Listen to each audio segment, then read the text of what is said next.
Օրերս ձեռքից տակ ընկավ 1984 թվականի Զորի Բալայանի գրած մի հոդված։ Գրելու արվեստին տիրապետող մարդու հոդվածը վերապատմելն ինձ ծիծաղելի դրության մեջ կդներ։ Միայն ասեմ, որ այս գրածներն ինձ տարան նոր նորք։ Ճիշտ այնտեղ, ուր հայտնի պատմաբան Պավել Սաֆյանն Ուխտասարից տասնյակ քարեր էր բերել։ Պավել Սաֆյանը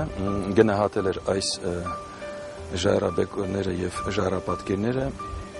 7000-6000 տարի։ Այսինքն 6-7000 տարեկան են, բայց պետք է ձեզ ասեմ, որ այսօր գիտությունը, հնագիտությունը եւ ժայռապատկերագիտությունը այնքան է զարգացել, որ կան նոր մեթոդներ, ձևեր, որոնք արտասահմանում օգտագործել են, ավելի ճշգրիտ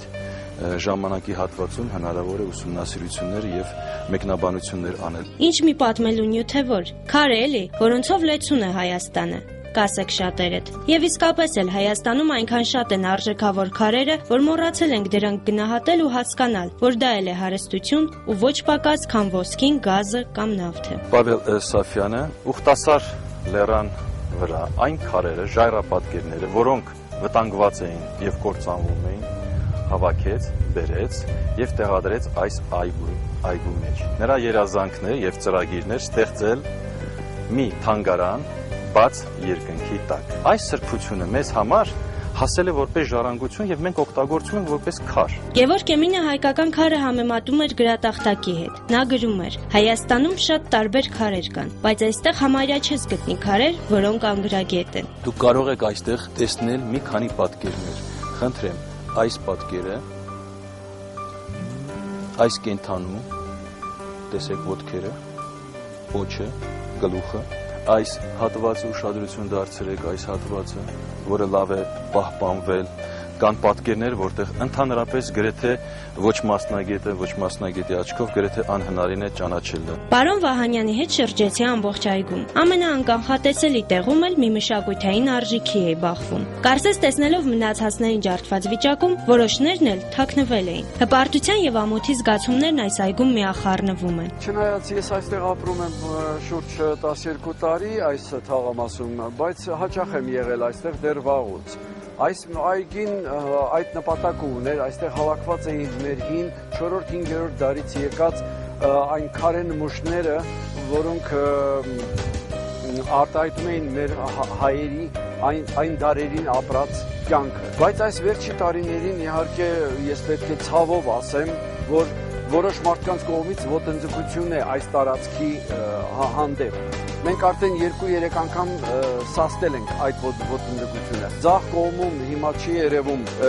կառուցված են խանութներ, այդտեղ եղել են հին կարասներ, հին ջրաղացի քարեր, նույնիսկ հիմա կա քարեր հավաքված, որ քարե դարից մարդկանց քանդակած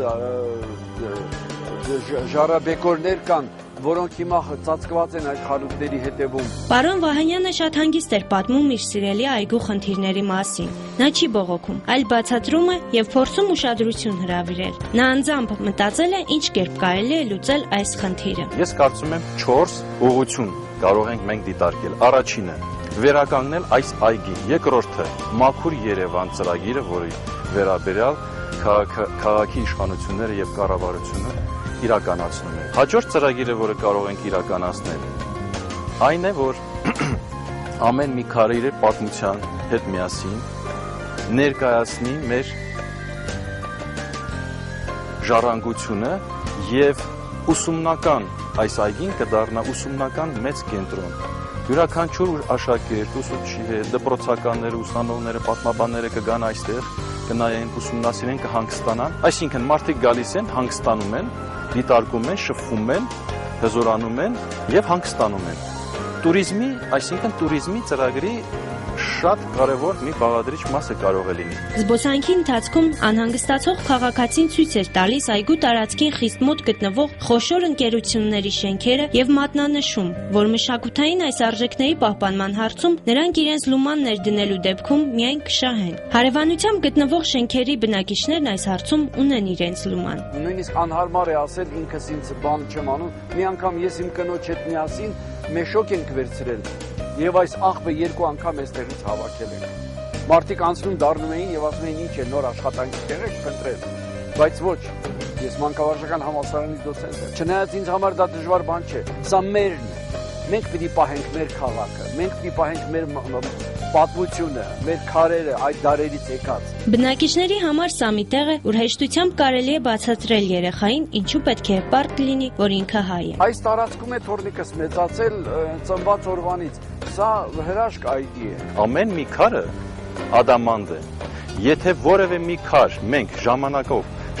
ժամանակի ընթացքում վարձով տանք որևէ մի երկիր, այս քարը ավելի շատ եկամուտ կբերի, քան ջուրը, կամ նավթը, կամ մնացած այլ ռեսուրսներ։ Զորի Բալայանի հոդվածն ինձ հիշեցրեց, որ Հայաստանը թանգարան է բաց երկնքի տակ։ Այս խոսքերը վերացական չեն եւ բացարձակ միսուայրուն ունեցող ճշմարտություն են։ Հետևաբար նրա ամեն մի քարին ու թփին պետք է վերաբերել որպես թանգարանային նմուշի։